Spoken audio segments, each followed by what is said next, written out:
A Long Halloween Night, Volume 2, Report Detective Elias Crow, Private Recording. October 31st, 2026, Ashmore, late night. A tape recorder clicks on. The room is quiet except for rain tapping against the window. Papers are scattered across a desk. Old newspaper clippings, police files, and photographs cover the surface. Detective Elias Crow clears his throat and begins speaking into the recorder. Recording log, Ashmore Incident Archive, Volume 2. This is Detective Elias Crow, personal documentation recording. Tonight, I'm reviewing the second collection of unexplained incidents tied to the town of Ashmore. He flips open a thick file. The first case goes back further than most people realize.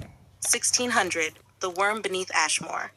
According to colonial records, settlers in the Ashmore region wrote about something living beneath the ground. A giant worm creature. The reports describe tremors under the soil, livestock disappearing, and tunnels collapsing entire sections of forest. The settlers called it the Devourer beneath ash. A surviving journal describing the creature was discovered centuries later. The paper now sits inside the archives of the Ashmore Museum, locked away from the public. Crow pauses. Most historians say it was folklore. I'm not convinced. 1976, The Future Girl. Crow turns a page. Halloween night, 1976. A teenage girl named Cassidy Vane appeared on a local news broadcast claiming she had met. He pauses. A future version of herself. The interview was broadcast briefly before being removed. Witnesses described a second woman standing nearby who looked exactly like the girl, only older. The footage was confiscated soon after. Most copies were taken by federal authorities and locked in FBI archives. A backup recording remains stored in the Ashmore Museum.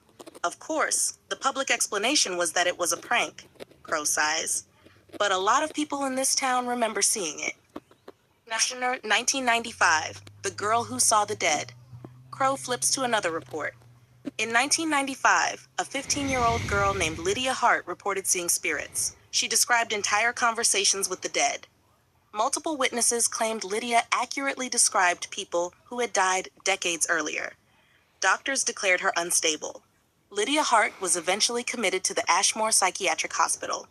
But her reports, Crow pauses again, they line up with several unsolved deaths in town. 1995, the Lupo attack, another case from the same year. In the deep woods outside Ashmore, known locally as Devourer's Woods, several teenagers were attacked by something large. Survivors described a massive wolf creature, standing on two legs, with glowing eyes. The species has since been identified in occult texts as Lupo, a demonic werewolf tied to darker forces. The case was never officially solved. 1996, the Goat Man rumors. In 1996, one of the museum transport trucks crashed while moving historical artifacts. Soon afterward, rumors spread that something had escaped. Witnesses claimed they saw a tall figure with a goat skull carrying an axe. Authorities dismissed the sightings. However, Crow flips another file. Inside the museum archives sits a sealed coffin containing the remains of Byrock the Goat Man. Officially, the creature is dead. But Ashmore has heard that before. 1996, Snow Mountain attack. Later that same year, hikers on Snow Mountain reported a massive humanoid creature attacking their group. Descriptions include white fur, massive size, long arms, a classic abominable snowman sighting. The incident remains unsolved. Nashnar 1997, the Scarecrow Incident. Crow flips another page. In the farming outskirts of Ashmore, a group of children claimed a scarecrow moved from field to field watching them. One child insisted it walked. Authorities blamed imagination, but Crow notices something strange. The scarecrow was never found. 2000, Return of the Lupo. The wolf creature returned. Another attack occurred in Devourer's Woods. This time, investigators found something disturbing inside the museum archives. A book called the Book of Malzareth. The text described demonic entities that used hosts to enter the human world. One entry described a creature called the Lupo, a host of the demon known as Malzareth. Crow speaks slowly. So the wolf wasn't just an animal. It was something much worse. 2002, the Blackwater footage. The final case in the file. In 2002, police recovered disturbing video footage near the coast. The recording showed fish-like humanoid creatures emerging from the water. dragging the bodies of teenagers into the depths.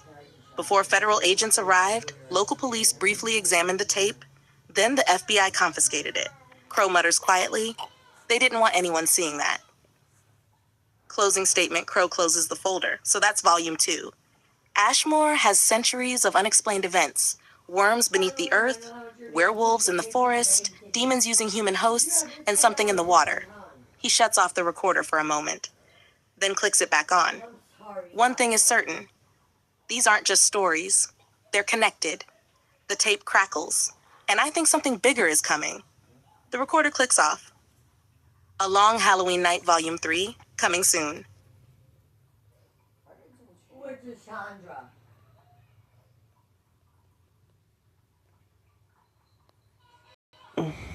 A Long Halloween Night, Volume 2 Special, The Silencer #1. Halloween night in Ashmore was supposed to be loud.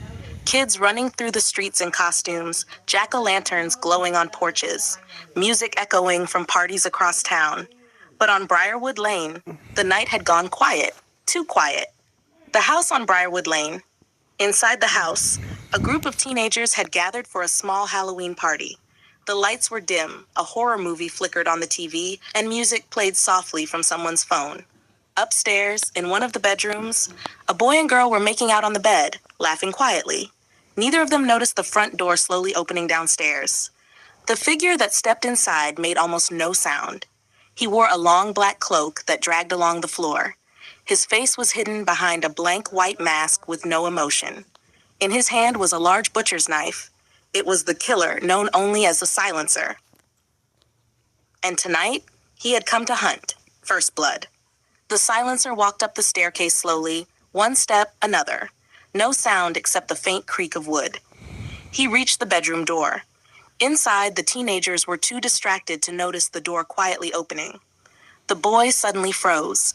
Standing behind him was the masked figure. Before he could scream, the Silencer grabbed his head and slit his throat in one smooth motion. Blood sprayed across the wall. The girl screamed. She tried to crawl away from the bed, but the killer was already moving. The knife plunged forward, straight into her eye. She collapsed instantly. The room went silent again. The hunt continues. The Silencer stepped into the hallway. Downstairs, the movie continued playing. A laugh track echoed from the television. He moved deeper into the house. A bedroom door opened as another teenager stepped into the hall. "Hey, where's..." The boy never finished his sentence. The Silencer lifted him off the ground and drove the knife straight through his chest, pinning him against the wall. The blade buried deep into the wood behind him. The boy hung there lifeless, blood dripping onto the carpet, panic in the hallway. Across the hallway, another girl screamed. She had seen everything. She tried to run down the stairs. The Silencer moved faster. He grabbed her shoulder and stabbed her deep in the stomach. She gasped, collapsing to the floor as blood soaked through her shirt. The killer watched silently as she died. Only one person remained in the house. The final girl. In the kitchen, Sarah McLean stood frozen. She had heard the screaming upstairs. Now she heard footsteps slowly coming down the stairs. Her heart pounded. The knife block sat on the counter beside her, but she knew she wasn't strong enough to fight him. Then she noticed something else, a medical kit. Inside it, a syringe. The footsteps reached the kitchen doorway. The Silencer stood there, watching her. His blank mask tilted slightly. Sarah gripped the needle tightly. "Stay back," she whispered. The killer stepped forward. Sarah screamed and lunged forward, jamming the needle straight into his neck. The Silencer staggered slightly, but he didn't fall. Instead, he grabbed her throat and lifted her off the ground. Sarah gasped for air as the knife slowly rose. The blade hovered inches from her chest. Then, bang, a gunshot exploded through the house. The Silencer jerked backward as the bullet slammed into his shoulder. Standing in the kitchen doorway was Elias Crow. "Drop it!"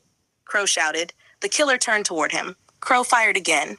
The second bullet struck the killer in the chest, throwing him backward through the glass balcony door. The window shattered as the Silencer crashed onto the balcony outside. The disappearance. Crow rushed forward and stepped outside. The balcony was empty, no body, no blood trail, nothing. Just broken glass and the cold night air. Crow stared into the darkness below. The killer had fallen 2 stories. There should have been a body, but the silencer was gone. Crow slowly lowered his gun. Behind him, Sarah collapsed to the floor, shaking and crying. Sirens began to echo in the distance. Crow looked back into the night. This city, he muttered quietly, just keeps getting worse. Far away, somewhere in the shadows of Ashmore, a cloaked figure silently walked through the darkness, knife still in hand. A Long Halloween Night Volume 2 special, The Silencer will return.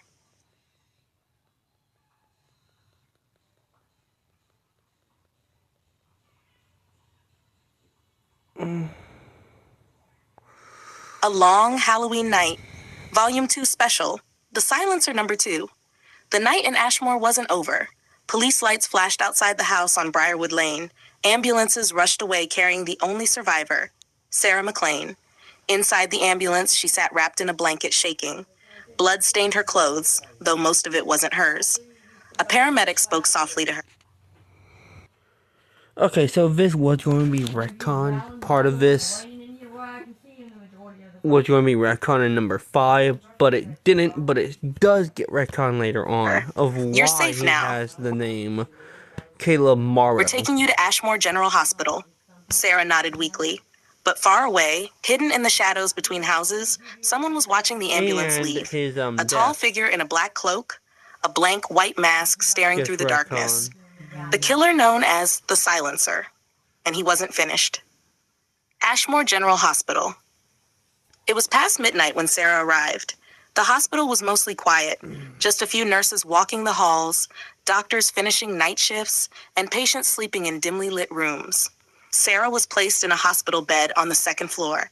A nurse adjusted her IV. "You're lucky," the nurse said gently. "Detective Crow says you're the only one who made it out." Sarah stared at the ceiling, but something about the silence felt wrong. The silencer arrives outside the hospital. A dark figure moved through the parking lot. The silencer approached the back entrance. The automatic doors slid open. No alarm sounded. He stepped inside. The hospital lights buzzed quietly overhead. At the front desk, a tired doctor looked up. "Sir? Visiting hours are." The doctor stopped mid-sentence. The butcher knife flashed. The blade cut across his throat before he could scream. He collapsed behind the desk. The silencer walked deeper into the hospital. The killing floor. Down the hallway, a nurse pushed a cart of supplies. She turned the corner and saw him. The masked figure stood silently at the end of the hall. She screamed. The silencer rushed forward. The knife plunged into her chest. Her cart tipped over, sending metal tools clattering across the floor. One by one, the lights in the hallway flickered as he moved. Another doctor stepped out of a patient room. "What's going on out here?" The knife struck again. Blood splattered across the walls. The hospital had become another hunting ground. The survivor, Sarah McLean, lay awake in her hospital room. Something had woken her up. At first, she thought it was a dream. Then she heard footsteps in the hallway. Slow, heavy, coming closer. The door creaked open. Standing in the doorway was the masked killer. Sarah froze in terror. The silencer stepped into the room, knife in hand. The blade lifted slowly. Detective Crow returns.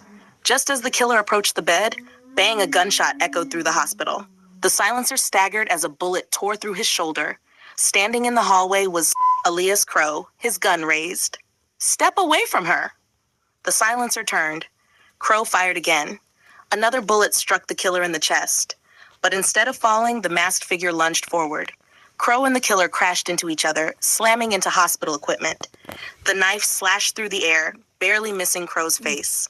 Crow punched the killer hard, knocking the mask sideways. For a moment, the mask shifted. Crow saw part of the face beneath it, a pale man with hollow eyes. The name suddenly came back to him. "Caleb." The killer froze. Crow stared in disbelief. Caleb Morrow, the name of a man supposedly disappeared years earlier.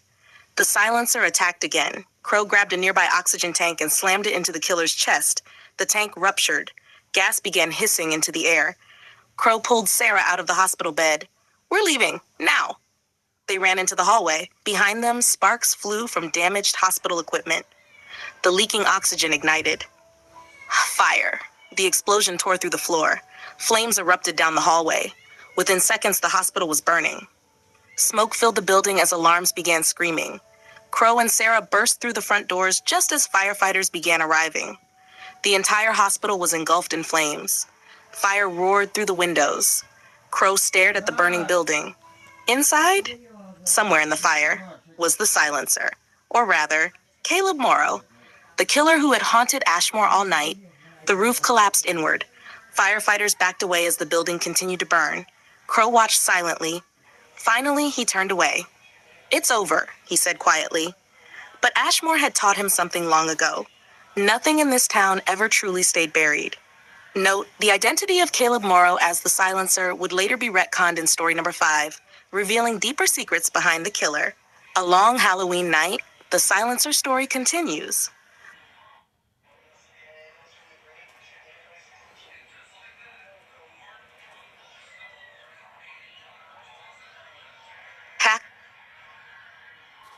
A long Halloween night, Volume 2 special, The Silencer number 3, a terrible night.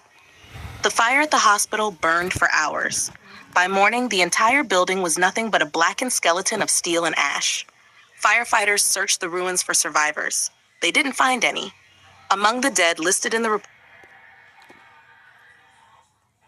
A Long Halloween Night, Volume 2 special, The Silencer number 3.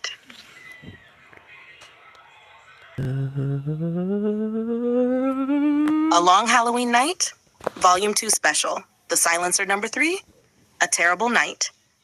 The fire at the hospital burned for hours. By morning, the entire building was nothing but a blackened skeleton of steel and ash. Firefighters searched the ruins for survivors. They didn't find any. Among the dead listed in the report was the man believed to be the killer, known as the Silencer. The name in the police file read Caleb Morrow. But for Sarah McLean, the nightmare was far from over. The safe house. Sarah had been moved to a temporary safe house on the edge of Ashmore, a quiet home owned by the police department. One officer stood outside the front door. Another sat in a parked cruiser nearby. Inside the house, everything was silent. Sarah sat alone on the couch, a blanket wrapped tightly around her shoulders. The television played quietly, but she wasn't watching it. She kept thinking about the house on Briarwood Lane, the knife, the mask, the screams, and the eyes behind that blank white face. Her hands trembled. Across the room, a mirror hung on the wall. She avoided looking at it. The first hallucination. Sarah finally stood up and walked toward the kitchen. She opened the fridge, empty. She sighed and closed it. Behind her, a faint sound, like fabric dragging across the floor. Sarah slowly turned around. Nothing. The room was empty. She rubbed her eyes. "Get it together," she whispered. She turned back toward the living room and froze. Standing in the hallway was a tall figure wearing a black cloak. The white mask stared at her. Sarah screamed. She stumbled backward, knocking over a chair. The figure stepped forward. Knife in hand, "You're dead." The masked killer tilted his head slightly. The voice that came from behind the mask was soft, almost calm. "You left me to burn." Sarah grabbed a lamp and threw it across the room. The glass shattered. When she looked back, the hallway was empty. The killer was gone. The police, outside the safe house, the officers heard the crash. One officer rushed inside. "Sarah?" They found her on the floor, breathing hard, shaking uncontrollably. "What happened?" "He was here," she screamed. "The silencer. He was here." The officer checked the entire house, every room, every closet, nothing. No broken windows, no forced entry. The officer returned to the living room. "Sarah?" "There's nobody here." But Sarah wasn't listening. She was staring at the mirror. The mirror. In the reflection behind her, the masked killer stood directly behind the couch, watching. Sarah slowly turned around. Nothing. She looked back at the mirror. He was still there. The blank mask, the butcher knife, the figure of Caleb Morrow. Sarah covered her ears. "Go away." The image in the mirror stepped closer. "You survived," the voice whispered. "Why did you survive?" Sarah threw a chair at the mirror. The glass shattered across the floor. When the officers ran back into the room, Sarah was crouched in the corner, crying. The mirror lay broken across the ground. Detective Crow. Later that night, Elias Crow arrived at the safe house. Sarah sat quietly at the kitchen table. Her eyes were red from crying. Crow pulled out a chair and sat across from her. "They say the hospital fire killed him," Crow said. Sarah shook her head slowly. "No, Crow frowned. You saw something? Sarah looked up at him. He's still here. Crow didn't respond. Instead, he stood and walked to the shattered mirror. Pieces of glass reflected the room in dozens of angles. Crow studied them quietly. Then he turned back towards Sarah.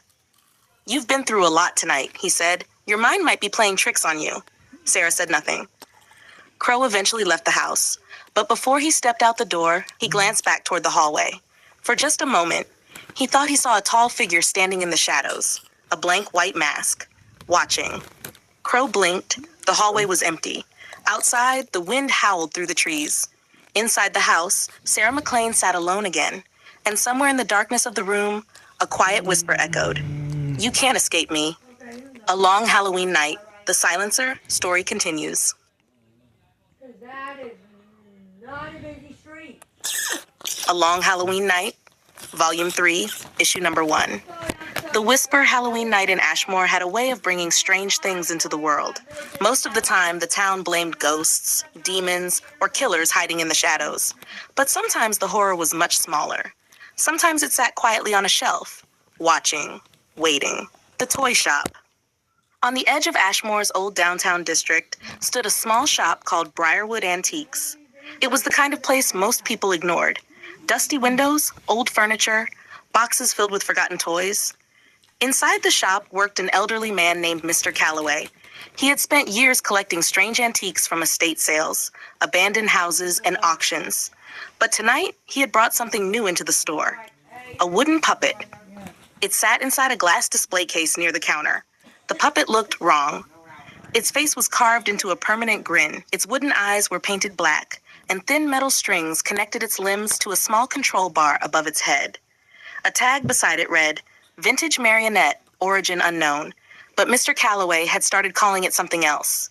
He called it Whisperjack, because sometimes, late at night, he thought he could hear it whispering. Have a new owner.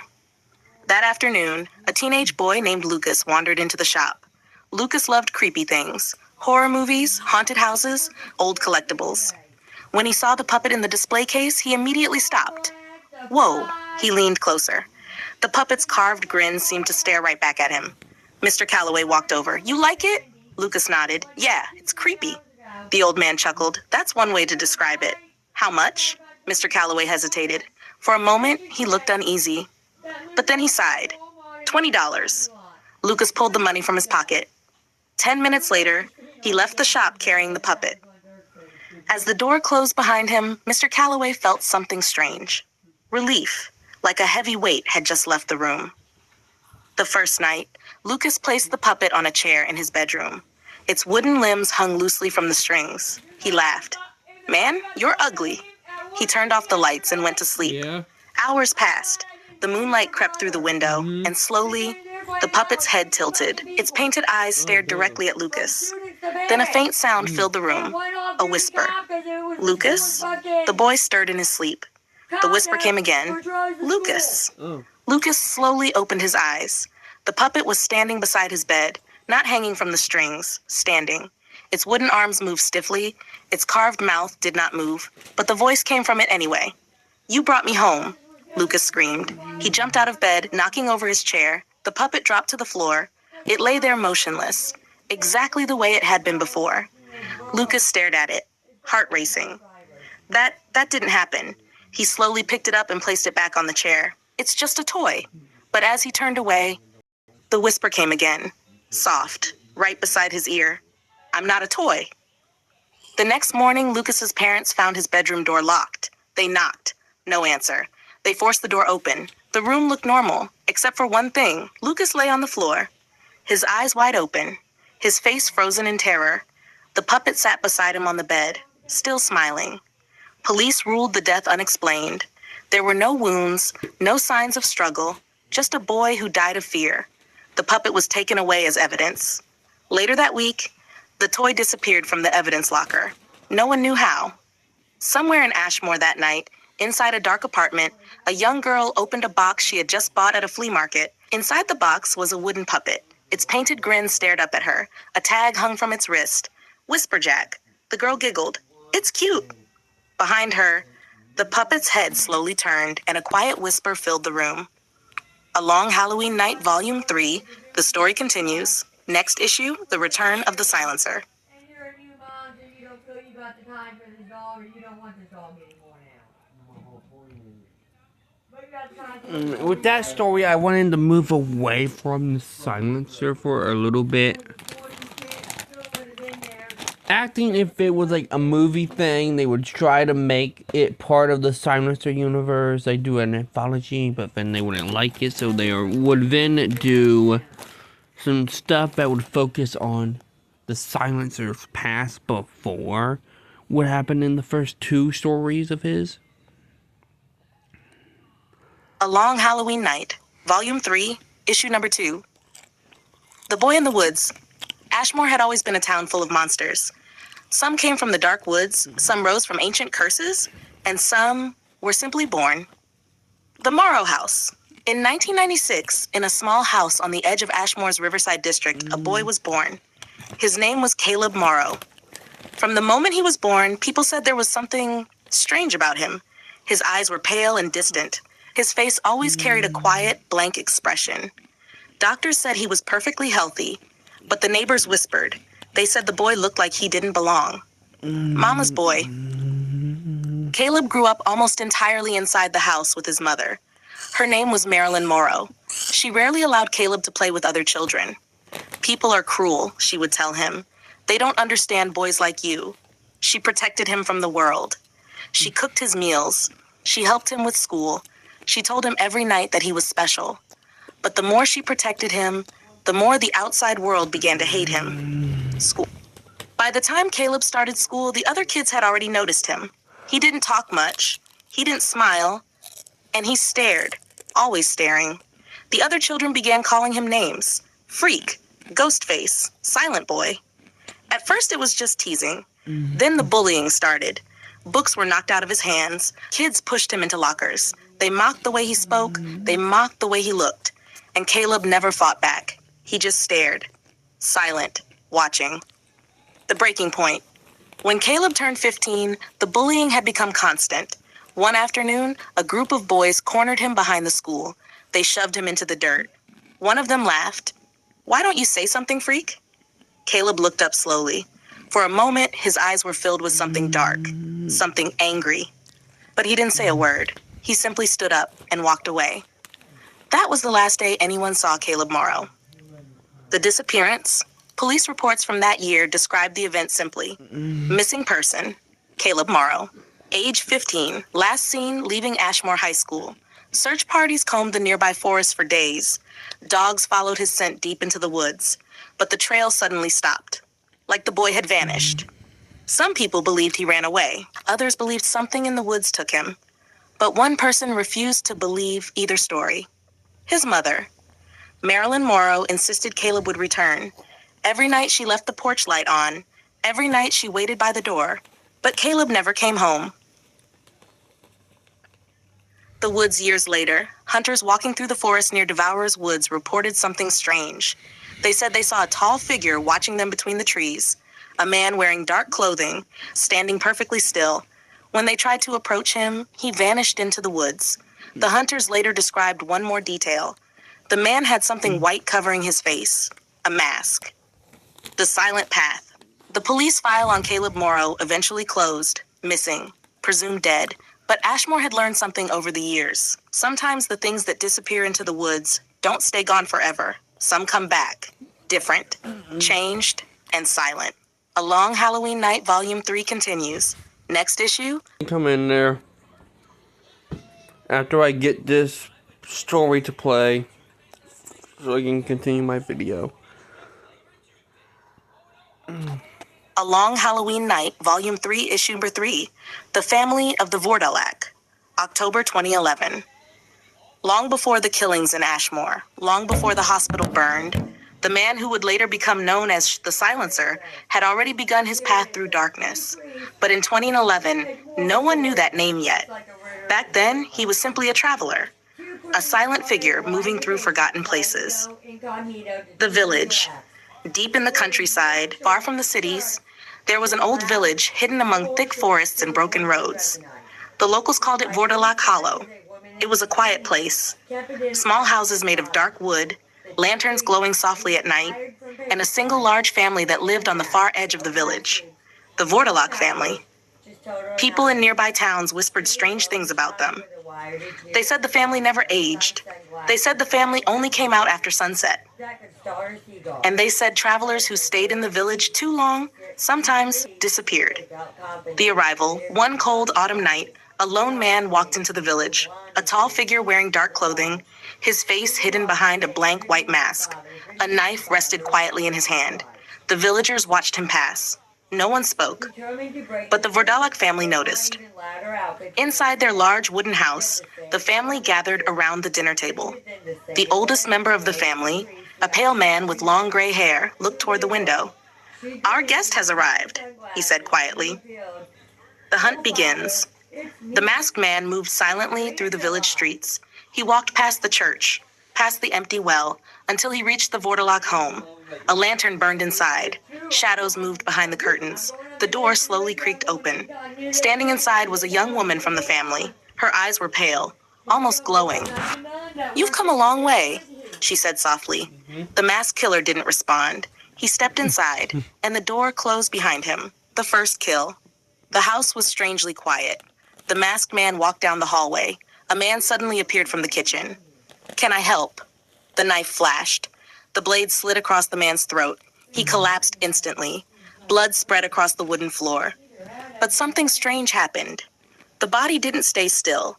The man's eyes opened again. His mouth twisted into a grin. "You shouldn't have done that," he whispered. Behind the masked killer, footsteps echoed through the house.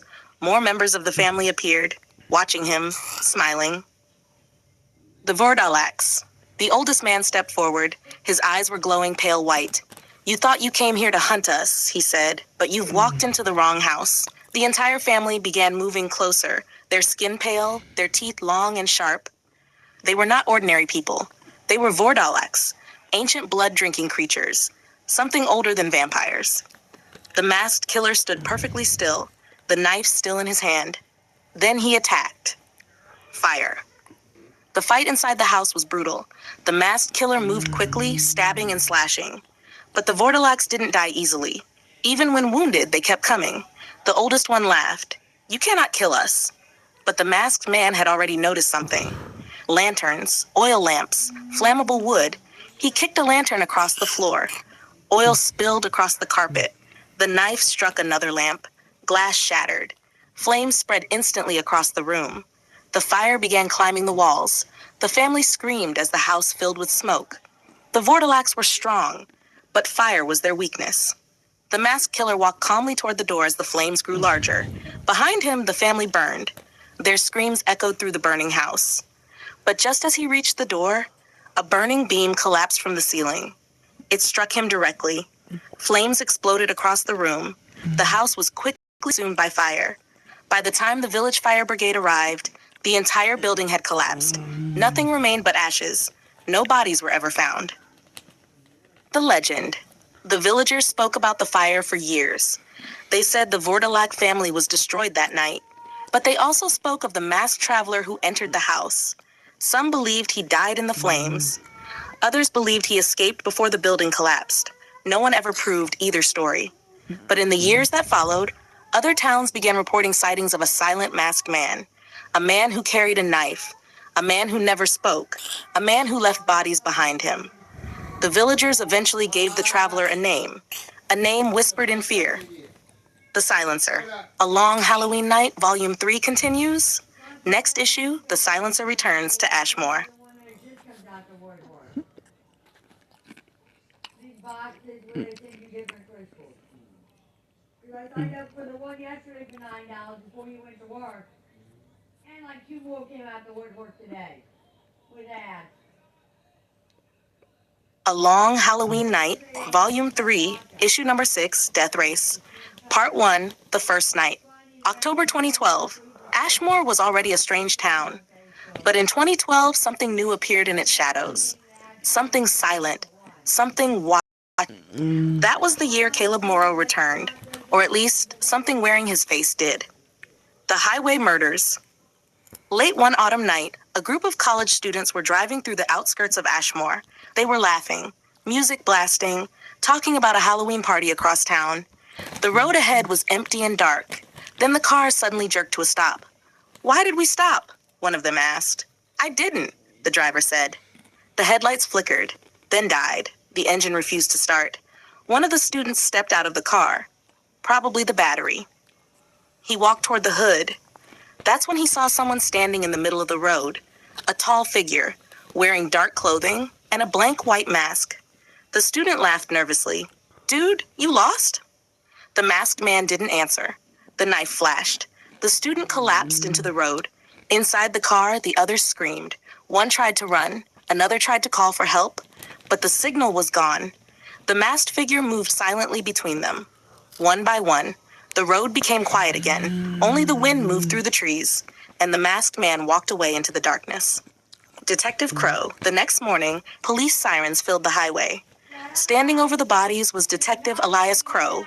Crow had already seen strange things in Ashmore, stranger than most people could imagine. But this felt different. The killings were too clean, too controlled, and the survivors, the one witness who escaped, said the same thing over and over. He never spoke. Crow looked down at the evidence. A strange mask, dropped near the road, plain, white, expressionless. Crow quietly muttered one word: psychopath. The chase. Over the next few weeks, more attacks happened across Ashmore. A gas station clerk, a late-night jogger, a man walking his dog. Every witness described the same figure, the silent man, the white mask. Crow studied the reports, patterns, locations, timing. Eventually, one name surfaced in the old records, a missing boy from years ago. Caleb Morrow. The trail led straight into the woods. Devourers Woods police surrounded the forest that night. Crow walked ahead of the officers, flashlight cutting through the darkness. Then he saw him, standing between the trees. The masked man, knife in hand. Crow raised his gun. "Caleb Morrow." No response. The masked figure stepped forward. Crow fired. The bullet struck Caleb in the shoulder. Police rushed forward and tackled him to the ground. The knife dropped into the dirt. For the first time, Caleb spoke. His voice was cold. They never stopped laughing. Crow stared down at him and said only one thing: "You're done." Part 2. Locked away. The court ruled Caleb Morrow criminally insane. Instead of prison, he was sent to a psychiatric asylum outside Ashmore. The doctors believed they could treat him, understand him, fix whatever had broken inside his mind. But the staff quickly learned something unsettling. Caleb never screamed, never fought, never even spoke. He just sat in his room, watching, silent, waiting. Part 3, years later. October 2026. Ashmore looked peaceful that year. Halloween decorations covered the streets, children walked home from school, everything felt normal. But in the Riverside district, a young woman sat alone in a small apartment. Her name was Sarah McLean, the same girl who would later survive the attacks of the Silencer. But this was before all of that, before the murders, before the nightmare. Right now, she was just living her life, working at a small cafe, studying for college, laughing with friends, completely unaware of what was coming. On the TV behind her, the news played quietly. A reporter was discussing something strange. A local psychiatric facility has reported a possible patient escape earlier today. Authorities are currently investigating. Sarah barely noticed. She grabbed her bag and headed out the door. Outside, the wind blew through the streets of Ashmore, and somewhere in the darkness, a silent figure walked free once again. A Long Halloween Night Volume 3 continues. The story returns to the beginning, where Sarah McLean first encounters the Silencer. Before you ever again. You're done grounded to the house again. Anyways, a little bit after this story, we will get more about Caleb Morrow. And it's a saddened story, kinda. It's sad. It gives him emotions. His stories. His second story series does. Since this one is connected to him, but it isn't related to him. Because the stories connected to him are but two epilogues that happen in the epilogue stuff that happens during the Long Halloween Night Volume 1 logs and two of the Volume 2 stories, along with his own stories the Detective Elias stories and his other series. Detective Elias Crow. Issue number 1, Blood Ties. Ashmore had secrets. Old secrets. The kind that hid inside dusty files and forgotten police reports. And on a cold October night in 2026, that Detective Elias Crow was about to uncover one of the worst. The investigation. Crow sat alone in his office at the Ashmore police station. The lights were dim. Rain tapped softly against the windows. On his desk were photographs from the recent attacks involving the Silencer. The masked killer had returned. Bodies were piling up again, and Crow had a feeling there was something he was missing. He opened an old case file. Caleb Morrow, missing child. Later arrested for multiple murders in 2012, declared criminally insane, sent to a psychiatric asylum. Crow had already read the file dozens of times. But tonight, something caught his eye. A second name, a younger sibling. Sarah Morrow. Crow leaned back in his chair. That name sounded familiar. The records. Crow searched through old Child Protective Services records. The file was buried deep in the archives. When he finally found it, the truth became clear. Years before Caleb disappeared into the woods, their mother had died suddenly. The report described her as unstable and reclusive. After her death, the authorities discovered the home was unsafe for children. Caleb was already nearly 15. He refused help, ran away before the state could intervene. But the younger child, a little girl named Sarah McLean, had been taken into protective custody because back then, her name was Sarah Morrow. The file continued. Months later, the girl had been adopted by a new family, the McLeans, a quiet couple living in Ashmore's Riverside district. They gave her a new home, a new life, and a new name, Sarah McLean. Crow slowly lowered the file. Jesus. It finally made sense. A Crow placed photographs of both siblings side by side. Caleb Morrow, Sarah McLean, brother and sister, separated for years. But when Caleb returned to Ashmore as the Silencer, his attacks eventually led him to her. Not random, not coincidence. He hunting her. Crow spoke quietly to himself. Why? Did Caleb want revenge? Did he blame her for something? Or was it something darker? The file about their mother gave one disturbing clue. After she died, neighbors reported Caleb became unstable, angrier, more violent, and more protective of his little sister, until she was taken away. Maybe Caleb believed she was stolen from him, or maybe he blamed her for everything that happened. A broken mind. Crow closed the folder slowly. One thing was certain. Caleb Morrow had never been mentally stable. Years of bullying, losing his mother, growing up isolated, then disappearing into the woods. Whatever happened to him out there, it changed him. And when he came back as something else, something silent, something broken. The man Ashmore now feared as the Silencer. The truth, Crow stared at the photograph of Sarah McLean. She had survived the attacks, barely, but now he understood something terrifying. She wasn't just a survivor. She was the target, the entire time. Crow stood up and grabbed his coat. He knew exactly where he needed to go. Because if Caleb Morrow was still alive, if the monster known as the Silencer was still out there, then Sarah McLean was still in danger. And this time, Crow intended to end it. Next issue, Detective Elias Crow number 2, The Morrow House.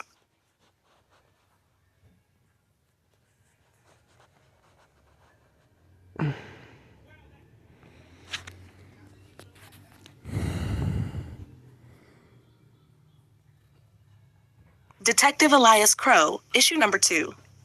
Forgotten Blood Night had fallen over Ashmore again. The rain hadn't stopped. Inside the dim office of the Ashmore police station, Detective Elias Crow sat surrounded by old case files, photographs, and newspaper clippings. At the center of it all were two names, Caleb Morrow and Sarah McLean. Brother and sister, separated by tragedy, connected by blood, and now by violence. But one thing still didn't make sense. Ash. The interview earlier that night, Crow had visited Sarah. She was sitting in the hospital room, staring out the window. The scars from the attack were still healing. Crow sat across from her quietly. Sarah, I need to ask you something.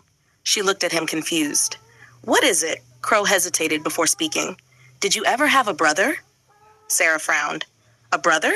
She shook her head. No, I'm an only child. Crow leaned forward. Think carefully. Someone named Caleb Morrow. The name meant nothing to her. Her expression didn't change. I've never heard that name before. The truth, Crow explained everything. Her real last name, the adoption, her mother's death, the records that showed she once had a brother. Sarah sat there in silence, trying to process it all. Finally, she spoke. That can't be right. Crow placed an old photograph on the table. 2 children standing on a porch, a teenage boy and a very small girl. "This is you," Crow said. Sarah stared at the image. The little girl looked like her. But the boy, she didn't recognize him at all. "I don't remember him." Crow nodded. "That makes sense. You were barely 4 years old when child services removed you from the house. Most memories from that age disappear." Sarah leaned back in the chair. "So I had a brother, and he became..." She couldn't finish the sentence. Crow finished it for her. "The man who tried to kill you." The question. Sarah's voice trembled. "But why? If I didn't even remember him, why would he come after me?" Crow didn't answer right away, because the truth was, he didn't know. He had theories. Maybe Caleb blamed her for their mother's death. Maybe he believed she abandoned him. Maybe his mind had simply broken beyond reason. But none of those explanations were certain. Crow finally spoke honestly.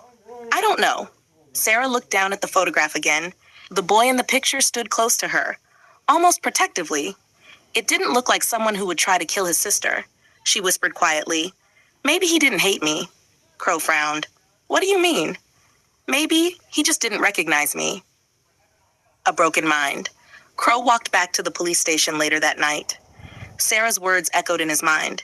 Maybe Caleb didn't know who she was anymore. Years of isolation, violence, mental illness, whatever happened to him in the woods, it might have erased the boy he once was, leaving only the monster, the silent killer. The silencer. The unanswered question. Crow placed the photograph of Caleb and Sarah back into the case file. 2 siblings, 2 completely different lives. One became a survivor, the other became a killer. But the biggest question still remained unanswered. Why did Caleb try to kill her? Was it hatred? Was it confusion?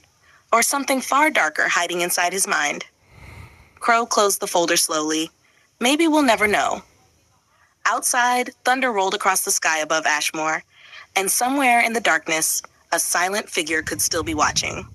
Detective Elias Crow number 3, The Morrow House Files.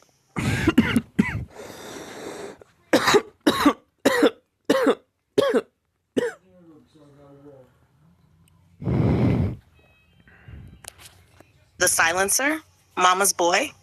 Issue number 1, Good Boy. October 2011, long before the arrests, before the asylum, before Ashmore knew the name, The Silencer.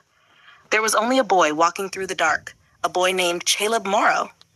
The empty road. A lonely road stretched through the countryside outside Ashmore. The night air was cold, the moon hung low over the trees. Caleb walked along the roadside slowly, his boots scraping against the pavement. His clothes were dirty. His knife rested loosely in his hand. Behind him, miles away, the burned ruins of the Vordelak house still smoked in the distance. The fire had ended the nightmare inside that house. But Caleb's mind wasn't quiet. Not tonight. The voice Caleb? The voice was soft, gentle, familiar. Caleb stopped walking. He didn't turn around. He already knew who it was. Standing behind him on the road was the pale figure of a woman. Her skin was thin and ghostly. Her dress fluttered in the wind. But her eyes were kind. It was his mother, the ghost of Marilyn Morrow. She walked toward him slowly. "You've been such a good boy." Caleb stared at the road. His voice was barely above a whisper. "They laughed at me." His mother nodded softly. "I know they did. They hurt you. They mocked you." Her hand rested gently on his shoulder.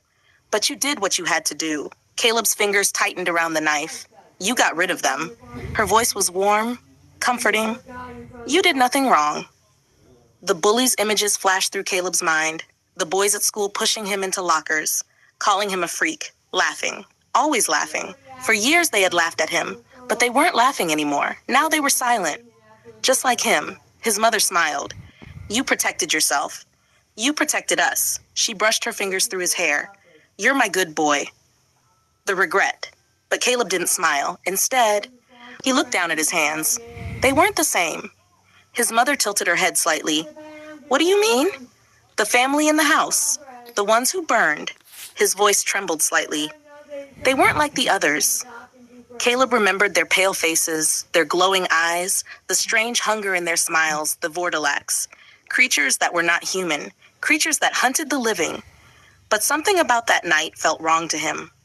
When I was there, Caleb said quietly, it felt like something else was inside me. His breathing grew heavier, like something took control. For a moment, it didn't feel like me. Yeah. His mother's smile slowly faded. She stepped closer to him. Caleb. Her voice became firmer. Those creatures weren't people. They were monsters. Her eyes grew darker. You did the world a favor. She lifted his chin gently. You did what you were meant to do, the good boy. Caleb stared into her ghostly face. His mother smiled again. Soft. Comforting. You're my good boy. You always have been. Her figure slowly began fading into the cold night air, but her voice lingered. Don't doubt yourself. There are more monsters in this world, and someday, you'll find them. Caleb stood alone again. The road was silent. The wind moved through the trees. Slowly, he placed the blank white mask over his face. His breathing echoed inside it. Then he began walking again, into the darkness. Somewhere in the distance, deep within the forests far from the road, something watched him. Pale shapes moved between the trees, eyes glowing faintly in the darkness. Whispers echoed quietly through the woods. The Vordalak family had burned, but they were not the only ones of their kind. And soon, Caleb Morrow would discover that truth. To be continued. Next issue, The Silencer, Mama's Boy, number 2, The Vordalak Return.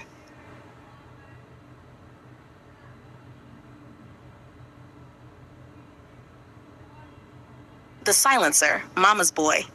Issue number 2, A Monster's Heart, October 2011. The forests outside Ashmore were old. Older than the town, older than the roads, older even than most of the things that lived inside them. And for weeks, Caleb Morrow had been wandering through those woods, alone, silent, watching the world from the shadows. But one night, he wasn't alone anymore. The Girl in the Woods. Caleb was walking through the forest when he heard something strange, a soft humming, a woman's voice. He followed the sound until he reached a small clearing. Standing there was a young woman. Her skin was pale, almost glowing in the moonlight. Her long dark hair moved gently in the wind. She turned slowly when she heard him step on a branch. Their eyes met. For a moment, neither of them moved. Then she spoke. You shouldn't be here. Her voice was calm, not afraid. Caleb didn't answer. He rarely did, but he didn't attack either. Something about her felt different. The girl studied him carefully. Then she smiled slightly. You're not like the others. Her name. Over the next few nights, Caleb kept returning to the clearing, and every time the girl was there. Eventually she told him her name, Elena. She explained that she lived nearby with her family, but she warned him about something strange. There are dangerous things in these woods, she said one night, things that hunt people. Caleb listened quietly. She didn't know the truth. She didn't know he had already met one of those families, the ones who burned, the Vordalax, creatures older than vampires, hunters of the living. But Elena didn't seem like a monster. She laughed. She talked. She treated Caleb like he was normal. For the first time in years, someone wasn't afraid of him. The family one night, Elena finally brought him to meet the others. They lived in a large old house hidden deep in the forest. Inside were several members of her family. They were pale, quiet, but not hostile. They watched Caleb carefully. The oldest man stepped forward. You're human, he said. Caleb nodded slightly. The man studied him for a long moment. Then he smiled. You may stay. And surprisingly, they accepted him. For the next week, Caleb spent time with them, eating with them, talking with Elena, walking through the forest together at night.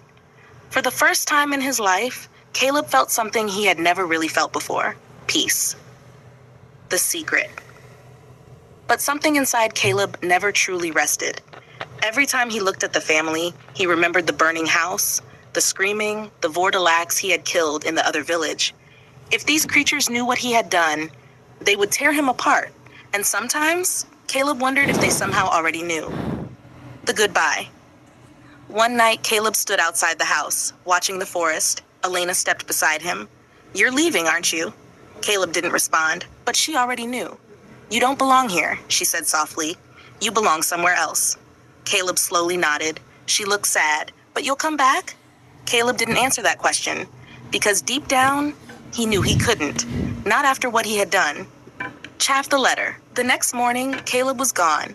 Elena found something waiting for her on the table. A folded piece of paper.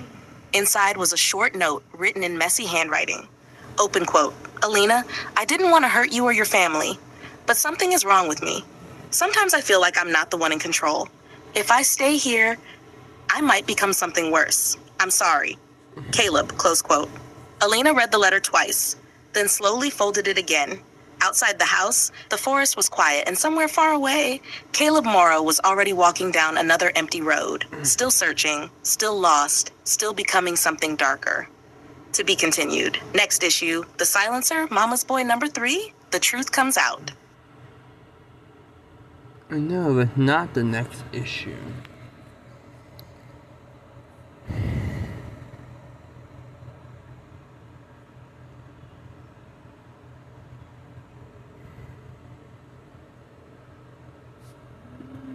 The Silencer, Mama's Boy. Issue #3, Voices Through the Bars. Part 1, 2012. The asylum outside Ashmore was cold. Concrete walls, steel doors, long silent hallways filled with distant screams and echoing footsteps. Locked inside one of the rooms sat Caleb Morrow. The world now knew him by another name, the Silencer. He sat on the small metal bed inside his cell, hands resting quietly in his lap. The white mask was gone, the knife was gone, but the silence remained. The guards had learned something about Caleb very quickly. He didn't shout, he didn't fight. He barely even spoke. He simply sat there, watching, thinking, waiting.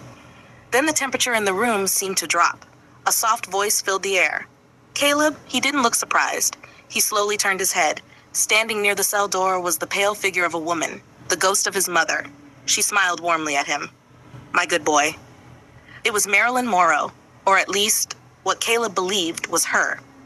A mother's comfort. She stepped closer to him. You've been through so much. Caleb stared down at the floor. They locked me away. His voice was quiet, almost emotionless. His mother knelt beside him. They're afraid of you. They always have been. Her cold hand brushed gently across his cheek. But they're wrong. You did nothing wrong. Caleb's eyes slowly lifted. They laughed at me. His mother nodded. I know. They bullied you. They hurt you. Her voice became softer. And you stopped them. You were strong. She smiled proudly. You're my good boy. Caleb leaned back against the wall, but something still troubled him. They say I'm sick. They say something's wrong with me. His mother's smile widened slightly. There's nothing wrong with you. Her voice dropped to a whisper. The world is wrong.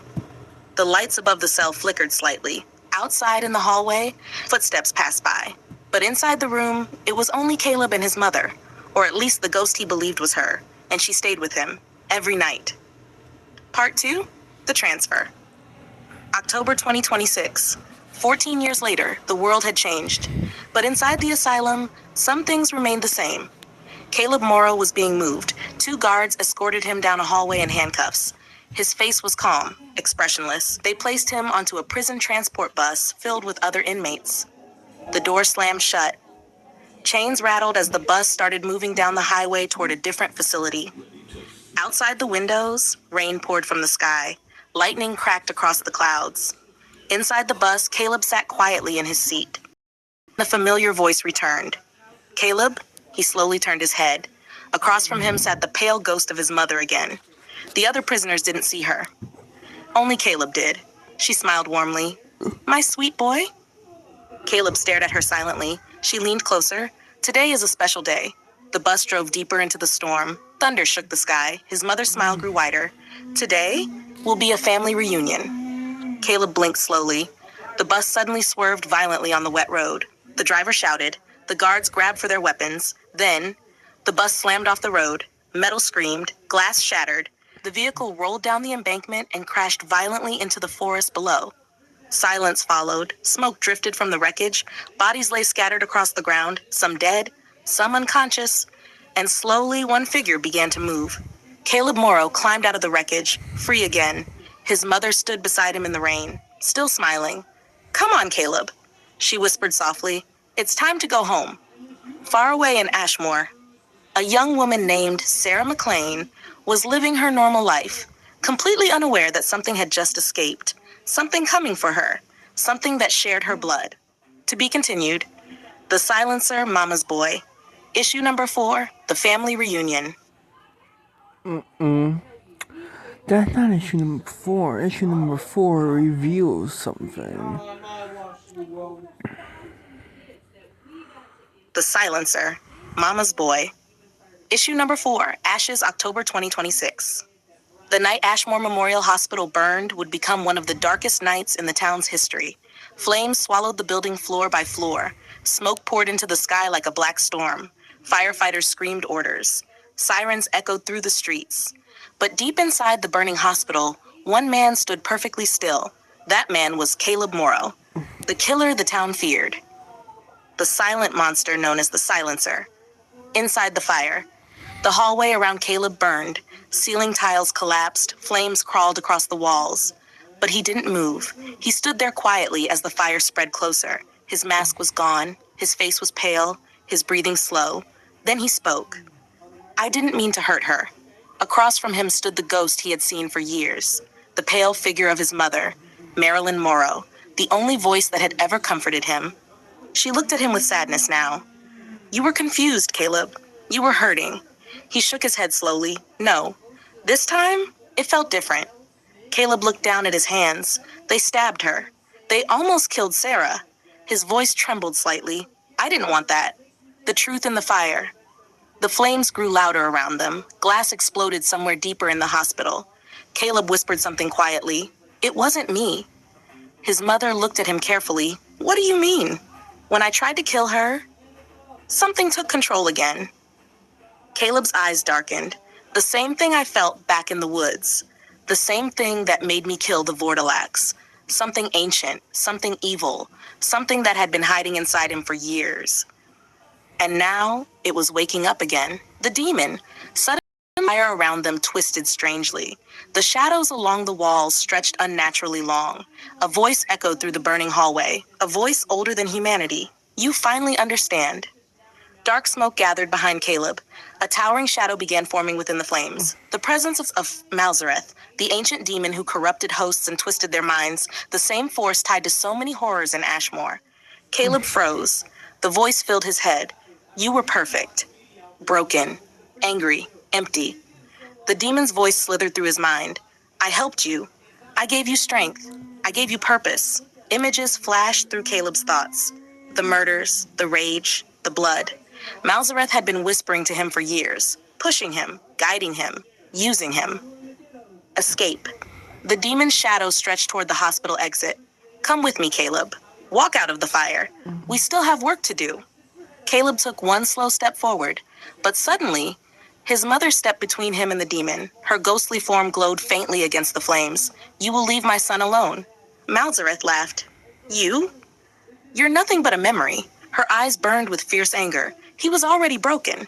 You didn't make him stronger. You made him worse. The fire roared louder. The demon's shadow twisted violently. You cannot stop me forever. But Marilyn Morrow didn't move. Maybe not. But tonight, you don't get him. For a moment, the two forces clashed. Ghost against demon, memory against corruption. Then Malzareth's shadow began to fade. The demon's voice hissed angrily as it retreated. This host is ruined. I will find another. And just like that, the darkness vanished. Malzareth left Caleb behind, already searching for someone new to corrupt. The end of Caleb. The fire was now uncontrollable. The entire hallway collapsed around Caleb. His mother turned back to him. The proud smile she once carried was gone. Now she looked like a grieving parent. You deserve better, Caleb. Tears formed in his eyes. I tried to be good. She gently held his face. I know. The flames rose around them. Caleb slowly sat down against the wall, exhausted, broken. The boy who had been bullied, the boy who lost everything, the boy who became a monster, and now he was finally tired. I'm sorry about Sarah. His mother nodded softly. She survived. Caleb closed his eyes. That's good. The flames surrounded him completely. Marilyn Morrow's ghost slowly faded away, leaving her son alone in the fire. Moments later, the burning hospital collapsed, and with it, the life of Caleb Morrow finally ended. The silence after. By morning, the hospital was nothing but ashes. Investigators searched the ruins. Among the remains, they found a burned mask, white, expressionless, but no body could be clearly identified. Some believed the silencer had died that night. Others believed monsters like him never truly disappear.